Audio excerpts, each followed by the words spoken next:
Once upon a time, in a quiet valley nestled between soft green hills, there lived 3 goats. These goats were brothers, and their names were Billy, Benny, and Ben. The smallest goat, Billy, had tiny hooves and a playful spirit. He liked to skip over rocks and nibble on wildflowers. The middle brother, Benny, was a bit bigger. He had a curious mind and was always looking out for his younger brother. And the biggest of them all, Ben, had strong legs and brave eyes. He took care of both his brothers with love and kindness. They all lived on one side of a beautiful river, where the grass had once grown tall and sweet. But as the seasons passed, something changed. The grass slowly disappeared. The ground turned dry. The goats searched and searched, but there was too little to eat. Billy looked up at Ben one morning with worried eyes. "Big brother," he said softly, "my tummy keeps making little noises. It feels empty." Ben lowered his head and gently nudged him. "I know, little one," he said, "but I have an idea."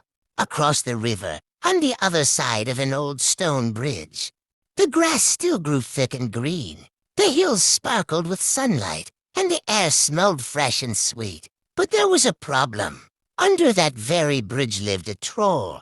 This wasn't just any troll. His name was Grizzle, and he had lived under that bridge for many, many years. He had long green arms, a pointy nose, and big feet that stomped loudly on the stones.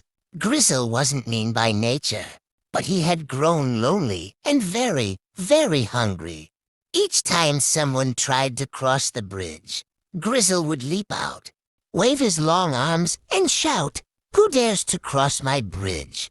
I haven't had a bite to eat in days." Most turned back. Some ran away. No one had crossed the bridge in a long time. Ben knew this. But he also knew something else. If they didn't find food soon, his little brothers would grow weak. So one gentle morning he said, "We must try. We must cross the bridge, one at a time." Billy, the smallest goat, was the first to go. The sun was rising. The sky was painted with soft orange clouds. As Billy stepped onto the bridge, his tiny hooves made gentle tapping sounds. Clip-clop, clip-clop. From under the bridge came a grumble. Out popped Grizzle. His eyes were wide, and his teeth were sharp. "Who dares to cross my bridge?" he shouted. "I'm hungry. I will eat you." Billy trembled a little, but he spoke bravely. "I'm only a small goat, just skin and bones. You don't want to eat me. Wait for my brother. He's bigger. He'll be more filling." Grizzle paused. He blinked. He rubbed his chin. Bigger, you say?" Billy nodded quickly. "Yes, much bigger. He'll come soon. Let me go." Grizzle grunted, stepped back, and let Billy cross. The little goat skipped to the other side, where the grass was thick and green. Next came Benny. He stepped carefully onto the bridge. The wind blew gently through his fur. Clip-clop, clip-clop. Grizzle leapt out again, louder this time. "Who dares to cross my bridge? I'm hungry. I will eat you." Benny stood tall, though his heart was beating fast. "I'm just the middle brother," he said. "Still not big enough. But if you wait just a little longer, my big brother will come. He's the strongest and tastiest of us all." Grizzle scratched his head. Stronger, tastier him. He thought for a moment, then stepped aside. "Go on, then. I'll wait." And so Benny crossed safely. Finally, it was time for Ben, the biggest and bravest goat, to step onto the bridge. His hooves were heavy, and each step echoed, "Clip-clop, clip-clop." Grizzle jumped up with a roar. "Who dares to cross my bridge?" he bellowed. "I've waited long enough. Now I'll eat you for sure." Ben looked at the troll calmly. "You've been waiting a long time, haven't you?"